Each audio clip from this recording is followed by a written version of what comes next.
Friends, இன்னைக்கு நம்ம டைமை பற்றி நம்ம பேசலாம்.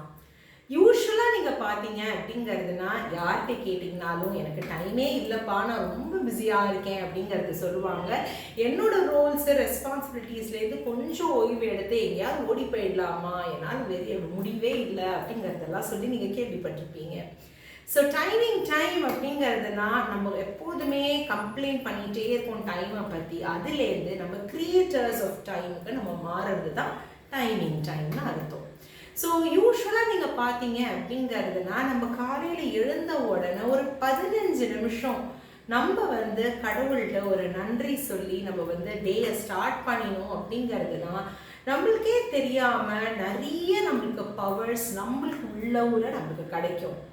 நம்மளோட தாட் ப்ராசஸே நீங்கள் பார்த்தீங்கன்னா கிளாரிட்டியோடு இருக்கும். நம்மளால் அன்றாட வாழ்க்கையை நம்ம ரொம்ப அழகாக கொண்டு போக முடியும். ஏன் அப்படிங்கிறது பார்த்தீங்கன்னா நம்மளுக்கு நல்ல விஸ்டம் இருக்கும், நல்ல நம்மளுக்கு ஒரு கிளாரிட்டி ஆஃப் தாட்ஸ், ஒரு ஃபோக்கஸ், நம்ம எதுக்காக என்ன செய்கிறோம், ஒரு பர்பஸ், இது எல்லாமே நம்மளுக்கு கிளாரிட்டியாக வரதுனால நம்மளால் அந்த டேயே நீங்கள் பார்த்தீங்கன்னா ரொம்ப அழகாக கொண்டு போக முடியும். ஸோ அதுக்கு ஜஸ்ட்டு 15 நிமிஷம் ஒரு பாசிட்டிவ் தாட்ஸோட இல்லை கடவுளோட துதியோட இல்லை நம்ம கிராட்டிடியூட் கடவுள்கிட்ட காமிக்கிறதுனால நம்ம ஸ்டார்ட் பண்ணலாம்.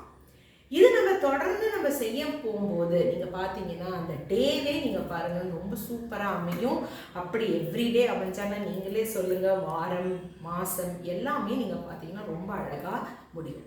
ஸோ இதுக்கு தான் நம்ம டைம்னு சொல்கிறோம். இன்றைக்கி காலகட்டத்தில் இது ரொம்ப ரொம்ப முக்கியம். ஏன் அப்படிங்கிறது பார்த்தீங்கன்னா நம்ம எல்லாருமே ஒரு நல்ல வேலை செய்யணும் அப்படிங்கிறது தான் நம்ம எண்ணம் இருக்குது. ஆனால் நம்ம டைமை சேஸ் பண்ணுறோமா இல்லை டைம் நம்மளை சேஸ் பண்ணுறதானே தெரியாமல் ஒரு வாழ்க்கையில் இருக்கும். ஸோ காலையில் இந்த மாதிரி ஒரு பாசிட்டிவிட்டியோடு நம்ம தொடங்கும் போது நம்ம ரொம்ப காமாக இருக்கும். அந்த காம்னஸ் நம்மளுக்கு நம்மளோட ஸ்கில்ஸை இம்ப்ரூவ் பண்ணுறதுக்கோ இல்லை நம்மளுக்கு ஆப்பர்ச்சுனிட்டிஸை அட்ராக்ட் பண்ணுறதுக்கோ எதுனாலும் நம்மளால் அதை அடையிறதுக்கு இந்த 15 நிமிஷம் ரொம்ப யூஸ்ஃபுல்லாக இருக்கும். நீங்களும் உங்களோட டைம் பண்ணி கடவுளுக்காக ஒரு 15 நிமிஷம் காலையில் ஒரு பாசிட்டிவ் வேர்ட்ஸ்க்காக நீங்கள் ஒதுக்குங்க. உங்களோட டே, உங்களோட லைஃப் எப்படி மாறுதுன்னு நீங்களும் ஷேர்